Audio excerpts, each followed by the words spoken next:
कांग्रेस के प्रदेश अध्यक्ष नाना पटोले ने एक बार फिर राज्य की कानून व्यवस्था पर सवाल उठाए हैं। पटोले ने कहा कि राज्य सरकार सोई हुई है, जिससे राज्य में गुंडा राज चल रहा है। पटोले संविधान चौक पर जारी आदिवासी समाज के सभा स्थल पर बोल रहे थे। सोमवार को अपनी लंबित मांगों के लिए आदिवासी समाज के लोग आमरण अनशन पर डटे हैं। नागपुर के संविधान चौक पर यह प्रदर्शन जारी है, जिसमें राज्य भर के हजारों आदिवासी समाज के लोग धरने पर बैठे हैं। इस बीच कांग्रेस प्रदेश अध्यक्ष नाना पटोले आंदोलनकारियों से मिलने सभा स्थल पहुंचे। यहां उन्होंने समाज के लोगों से बात कर उनकी समस्याओं को राज्य सरकार तक पहुंचाने का आश्वासन दिया। इस दौरान पटोले ने एक सवाल के जवाब पर राज्य की कानून व्यवस्था को लेकर राज्य सरकार पर निशाना साधा।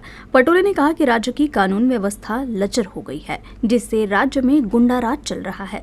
बघा की या न्यायिक हक्कासाठी 114 या आदिवासी समाजाच्या लोक शहीद झाले आणि राजकीय हस्तक्षेप या आदिवासी समाजामध्ये होते आहे असंच आपल्याला पाहायला मिळतं। आमची मागणी आहे की ही न्यायिक मागणी माननीय सुप्रीम कोर्टाने सुद्धा एक्सेप्ट केलेली आहे।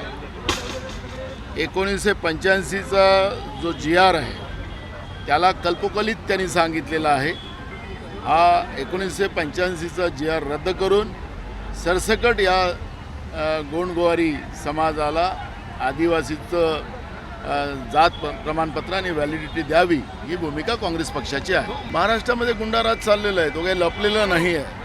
सातत्याने सरकारला आम्ही त्या पद्धतीची भूमिका मांडली, पण सरकार गुंडाराजला प्रोत्साहन देत आहे। त्यांचे आमदारच आता बंदुकी घेऊन फिरतात आहेत आणि जमिनी खंडणीमध्ये असतील, अभियंत्याला असतील, अधिकाऱ्यांना असतील दाबदपट करून या पद्धतीने लूटपाट या महाराष्ट्रामध्ये सुरू झालेली आहे। हे राज्य असुरक्षित आहे आणि म्हणून आम्ही हे सांगितलं की तुम्हाला सरकार खरं तर यांनी परवाच्या गोळीबारामध्ये सरकारने जबाबदारी स्वीकारली पाहिजे आणि या सरकारने राजीनामा दिला पाहिजे। शाहू फुले आंबेडकरांच्या महाराष्ट्रामध्ये अशा पद्धतीचा गुंडाराज चालू शकत नाही।